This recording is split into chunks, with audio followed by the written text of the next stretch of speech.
आदाब। मुंसिफ जौहर में आप सभी का बहुत बहुत इस्तकबाल है। आपके साथ मैं हूं जोहम रुबात। देखेंगे तमाम बड़ी खबरें। आगाज करेंगे हेडलाइंस के साथ।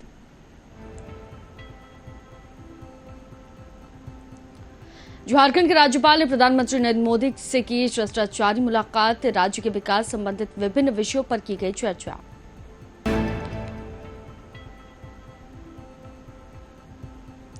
कल्पना सोरेन ने गेडी में गांधी विधानसभा के अगुआ साथियों के साथ की बैठक। बोली 4 महीने में जनता से किए वादे पूरे होंगे।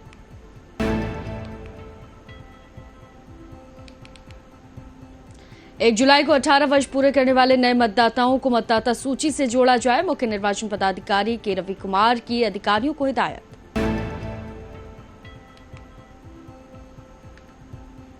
झारखंड में मानसून ने दी दस्तक। साहिबगंज पाकुड़ के रास्ते किया राज्य में प्रवेश।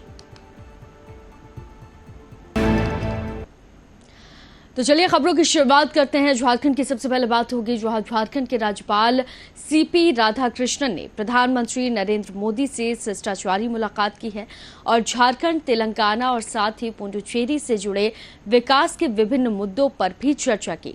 राधाकृष्णन ने एक्स पर एक पोस्ट भी किया जिसमें कहा कि मैं आज नई दिल्ली में हमारे प्रिय और आदरणीय प्रधानमंत्री नरेंद्र मोदी से मिलकर सम्मानित और प्रसन्न महसूस कर रहा हूं। तब उन्हें लगातार तीसरी बार भारत के प्रधानमंत्री के रूप में कार्यभार संभालने पर हार्दिक बधाई भी उन्होंने दी।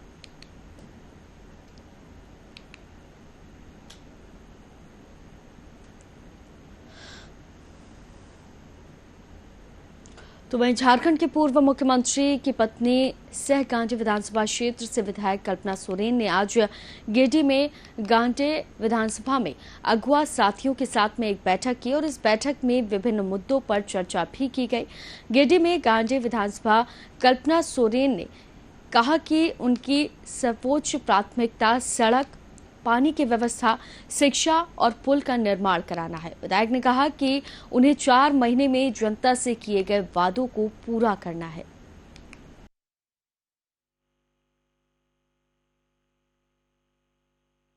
कि मेरे लिए बिजली, पानी और रोड सबसे पहली प्राथमिकता है और यहाँ पे अभी हम लोग बैठे हैं और बैठ करके हम लोगों ने यही योजना बनाई है कि हमारे जितने भी ग्राम सड़कें हैं जहाँ पुल नहीं बना है, बहुत लोगों के रिक्वेस्ट आए हम लोग के पास पुल के लिए, तो खास करके अभी रोड हमारा और बिजली और पानी सबसे पहले प्राथमिकता। और मैंने साथ साथ में जैसे बताया था कि मेरी बहनों लोगों के लिए मैं अपना एक यहाँ पे डिग्री कॉलेज खोलना चाहती हूँ, तो उसके लिए भी मैंने प्रक्रिया को मैं आगे बढ़ाने जा रही हूँ। तो फिलहाल अभी बहुत सारे काम करने बाकी हैं, मैं आपको बता नहीं पाऊंगी, बस आने वाले समय में आप लोग देखिएगा। हम लोग की जितनी सारी कोशिश है, हमारे झारखंड मुक्ति मोर्चा के सारे लोग जुड़े हुए हैं जनता के लिए। जनता ने जो मुझे अपार प्यार नहीं दिया है, खास करके पार्टी की जनता ने, मैं सभी को आभार प्रकट करना चाहती हूँ और सबको मैं यही कहना चाहती हूँ कि आपकी बहन, आपकी बेटी और आपकी दीदी यहाँ पे है और आपकी जितनी भी समस्याएं हैं उनका समाधान करने के लिए मैं हमेशा साथ में दीदी की तरफ पे, बेटी की तरफ पे।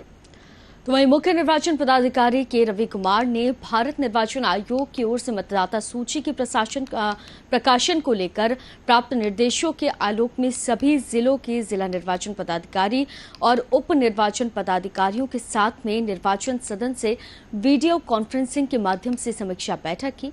उन्होंने सभी जिलों में मतदाता सूची के विशेष संक्षिप्त पुनरीकरण कार्यक्रम की कार्य की क्षमता और साथ ही दक्षता को देखते हुए सारे काम समय पर पूरा करने का संबंधित अधिकारियों और पदाधिकारियों को निर्देशित किया।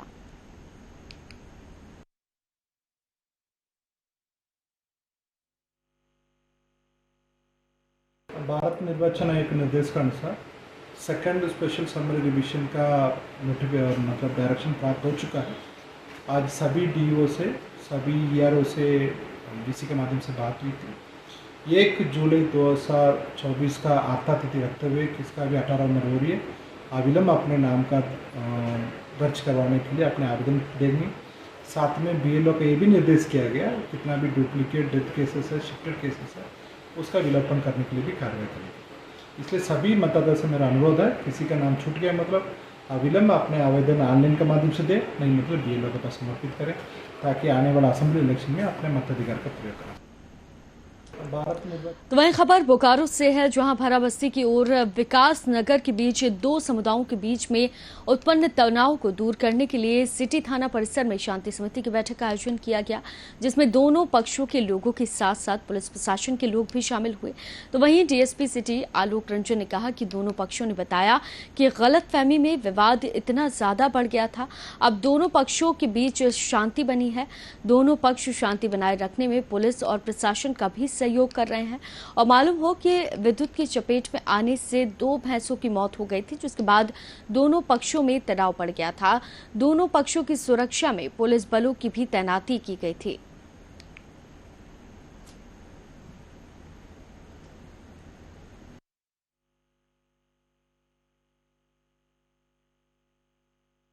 जो पूर्व में जो घटना हुई थी भर्राबस्ती और विकास नगर के बीच की जो घटना हुई थी, उन्हीं में उसी घटना को लेकर के आज दोनों बस्ती के लोग जो है विकास नगर और भर्राबस्ती से जो बुद्धिजीवी लोग थे, उन लोगों को आज यहाँ बुला करके शांति समिति एक बैठक की गई है, जिसमें जो भी इन लोगों के बीच जो गलतियाँ थी या फिर जिसमें इन लोगों के स्तर से कुछ जो सुझाव था जिसको अमल किया जाना है, उन सब चीज़ों पर आज विचार विमर्श हुआ।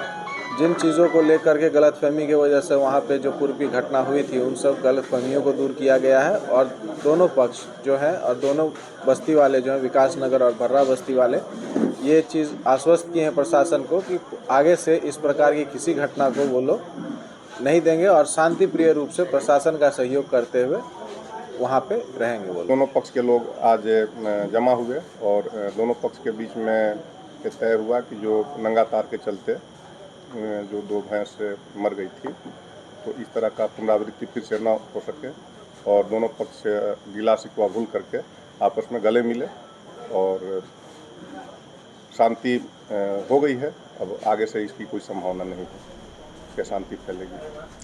तो वहीं रामगढ़ व्यवहार न्यायालय के प्रधान जिला और सत्र न्यायाधीश आलोक कुमार दुबे ने न्यायालय कर्मियों को नशे से दूर रहने की शपथ दिलाई। इस मौके पर बड़ी संख्या में न्यायालय के सभी जज और न्यायालय के कर्मी भी उपस्थित थे।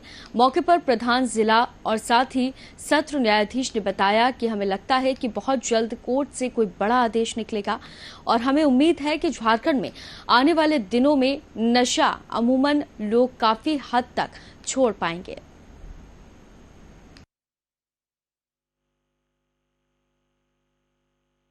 नशा मुक्ति के लिए हम लोगों ने शपथ लिया है कि इसका खास करके युवाओं में जिस तरह से इसका प्रचलन बढ़ते जा रहा है उसको रोकने का हम लोग शपथ लेते हैं। आज शाम हमारे सारे जुडिशियल ऑफिसर्स और स्टाफ ने इसका शपथ लिया है और यहाँ रामगढ़ में खास करके हजारीबाग, चतरा, खूंटी ये सब जो एरिया है झारखंड का, इसमें आज के दिन में बहुत ज़्यादा युवा इसके गिरफ्त में आते जा रहे हैं। तो उसके लिए हम लोगों ने ऐसे भी मीटिंग में हम लोग ये बात बताते रहते हैं कि भाई आप इसका खास करके स्कूल कॉलेज के आसपास में कोई नशा न बेचता हो, सब दुकान का चेक करते रहें और बहुत सख्ती से इस पर कार्रवाई किया जा रहा है। आने वाले दिनों में खास करके जो हमारे ऑनरेबल कोर्ट है उसमें भी एक इस केस को लोग टेकअप किए हुए हैं और हमको लगता है कि जल्द ही ऑनरेबल कोर्ट से कोई बड़ा निर्देश आएगा और हम उम्मीद करते हैं कि झारखंड में आने वाले दिनों में नशा का उन्मूलन हम लोग काफ़ी हद तक कर पाएंगे। सरकार भी इसके लिए प्रतिबद्ध है। बात करेंगे जमशेदपुर की, जहां clinical cardio diabetes society of India की ओर से बिहार और झारखंड की शाखा का 8वां वार्षिक अधिवेशन शुरू हो गया। कार्यक्रम में उपस्थित अतिथियों का स्वागत शॉल उड़ाकर किया गया। तो वहीं कार्यक्रम के अध्यक्ष डॉक्टर उमेश खान ने बताया कि कार्यक्रम में बिहार, झारखंड, दिल्ली, गुजरात, पंजाब और बंगाल से लगभग 200 डॉक्टर प्रतिनिधित्व भाग ले रहे हैं। कार्यक्रम 23 जून तक चलेगा। आज के टाइम में बहुत सारी बीमारियां इंसान को पकड़ लेती हैं। इस संबंध में बीमारियों से बचाव के लिए कई सारे प्रोग्राम्स भी होते हैं। इसी के तहत एक प्रोग्राम का आयोजन झारखंड के जमशेदपुर में भी हुआ। इस मौके पर डॉक्टरों ने अपने सुझाव भी दिए। तो वहीं मौके पर पंजाब के डॉक्टर वितुल के गुप्ता ने बताया कि डाइट पर हम कैसे कंट्रोल कर सकते हैं, हम ब्लड प्रेशर, शुगर, हार्ट और साथ ही मोटापे की बीमारी से कैसे बच सकते हैं, तंबाकू और अल्कोहल से परहेज करके हम स्वस्थ कैसे रह सकते हैं।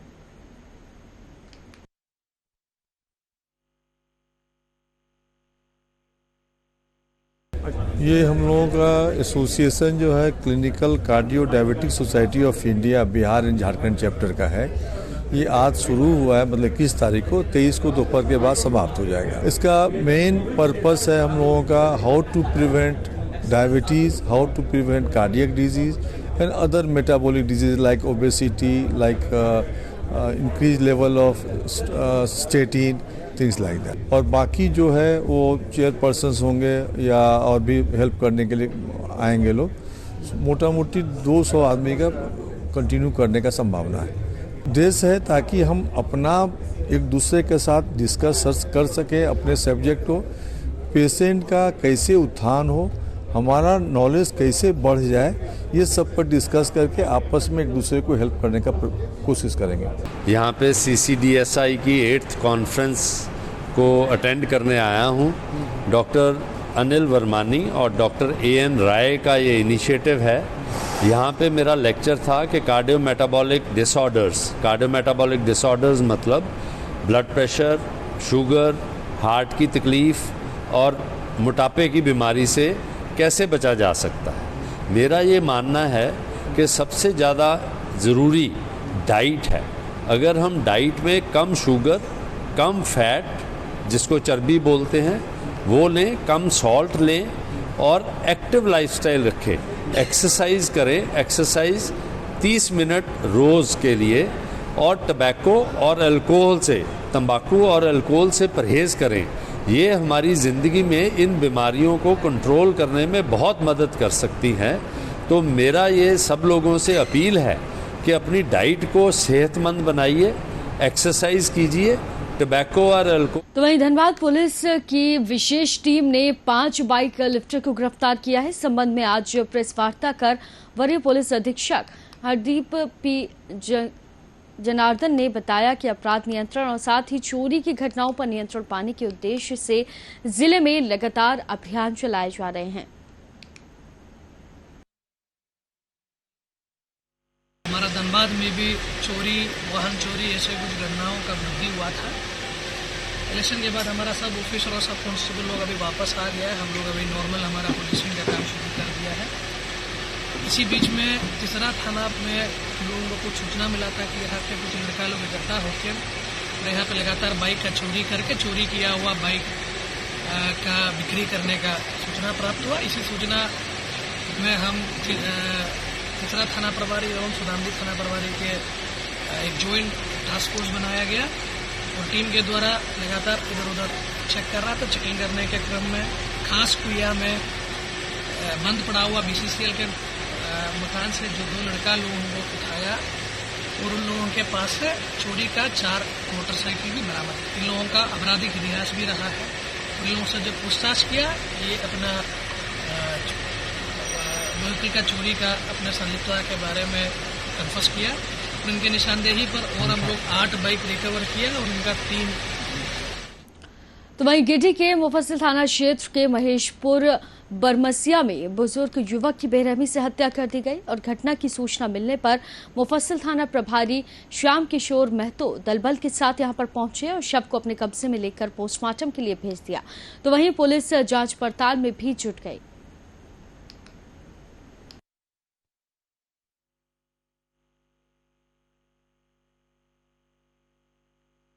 एक तारीख को लड़की की रात में झगड़ा हुई थी, बोरिंग के लगे थे, दूसरा आदमी करा रहा था। हम लोग खाली जा करके उसमें इंसाफ की नीति से बोला था कि अरे भाई तो गर्मजरवा ज़मीन में जब दे रहा है पानी के लिए बोरिंग के देने दो।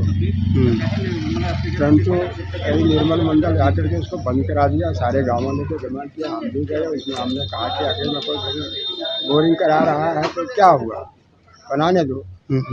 तो रात को वही इसके घर का संजय मंडल जो है सो उसका भाई, उसके माँ बाप और उसके जितने सहयोगी था सब आया, कस के गाली गलौज खूब किया। उसका रिकॉर्डिंग भी मेरे पास में। उसके बाद थोड़ा सा नहीं, जब नाम लेके गाली गलौज करने लगा तो नहीं बर्दाश्त हुआ। दोनों तरफ से थोड़ा सा मारामारी हो गया, दोनों तरफ से काउंटर। तो वहीं पूरे विश्व भर में 10वां अंतर्राष्ट्रीय योग दिवस मनाया गया। वहीं जिले के धनबाद के तोप चाची प्रखंड में भी सामूहिक योगाभ्यास कार्यक्रम का आयोजन हुआ। और आपको बता दें कि विनोद बिहारी महतो इंटरनेशनल इंटर महिला कॉलेज के परिसर में योग किया गया था, जिसमें कार्यक्रम को संबोधित करते हुए मुख्य अतिथि मथुरा प्रसाद महतो ने कहा कि योग के प्रति जागरूकता आज हमारी सामाजिक जरूरत है। मैं खुद नियमित रूप से इसका अभ्यास करता हूं और योग पूरे समाज के लिए लाभदायक है। मैं खुद अपने इलाके की सामाजिक संस्थाओं को इसके प्रचार प्रसार के लिए प्रेरित और मदद भी करता हूं। योग को हमें अपनी दिनचर्या में शामिल कर लेना चाहिए और साल के हर दिन योग करना चाहिए।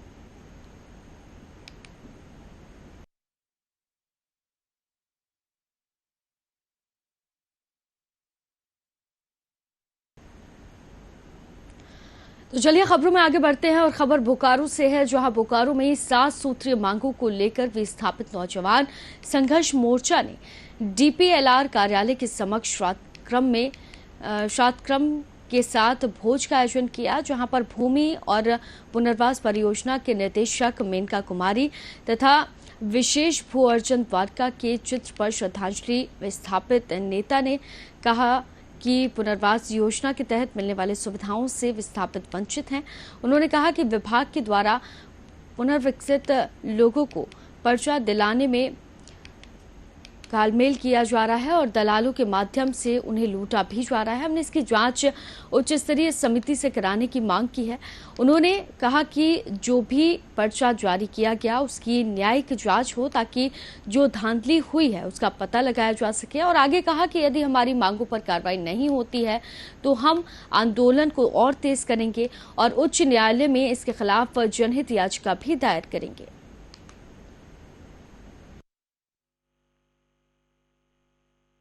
विस्थापित नौजवान संघर्ष मोर्चा द्वारा एक घोषित कार्यक्रम था कि आज हम लोग डीपीएलआर निदेशक और विशेष भोजन पदाधिकारी को श्रद्धांजलि देंगे। साथ ही दरिद्र भोज भी हम लोग यहाँ करेंगे।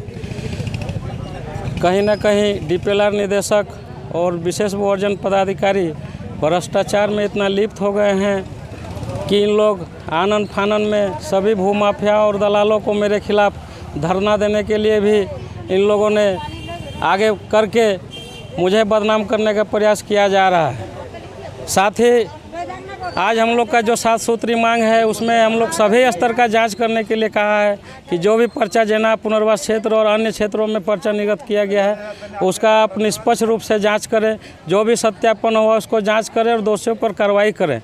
लेकिन ये लोग इतना पैसा खा लिए हैं कि उन पर कार्रवाई करने के बजाय भूमाफिया और दलालों को बचाने का काम इन लोग कर रहा है और खुद को भी उन लोगों के पीछे छिप करके उन लोग को संरक्षण दे करके खुद को भी बचाने का प्रयास कर रहा है। और यह हमारा लड़ाई अंतिम लड़ाई के पायदान पर पहुंच रहा है और इसके बाद भी अगर कोई सक्षम अधिकारी अगर इन पर संज्ञान नहीं आगे बढ़ते हैं और खबर मौसम से जुड़ी है, जहां झारखंड में मानसून ने दस्तक दे दी है और दक्षिण पश्चिमी मानसून ने साहिबगंज और पाकुड़ के रास्ते दस्तक दी है।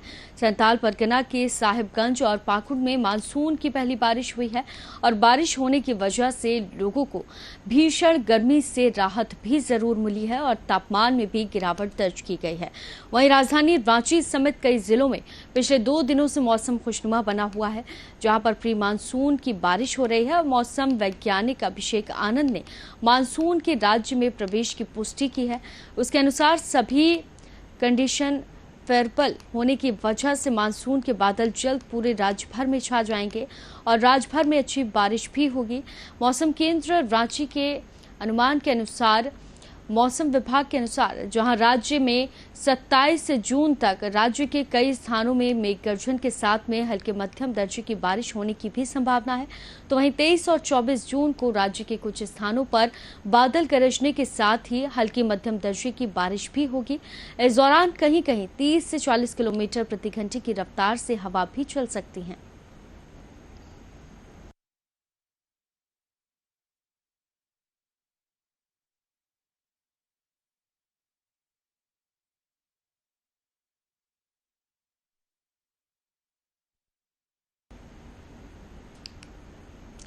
तो फिलहाल खबरों में सिर्फ इतना ही, लेकिन चलते चलते रुक करेंगे हेडलाइंस का।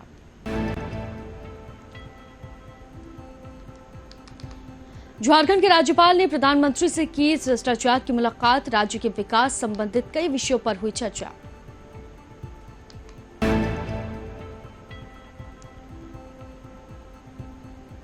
कल्पना सोरेन ने गेडी में गांधी विधानसभा के अगवा साथियों के साथ की बैठक। बोली 4 महीने में जनता से किए गए वादे होंगे पूरे।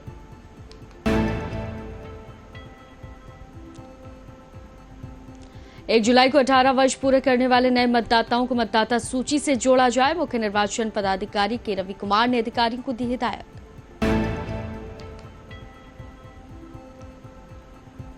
झारखंड में मानसून ने दी दस्तक। साहिबगंज पाकुड़ के रास्ते राज्य में किया प्रवेश।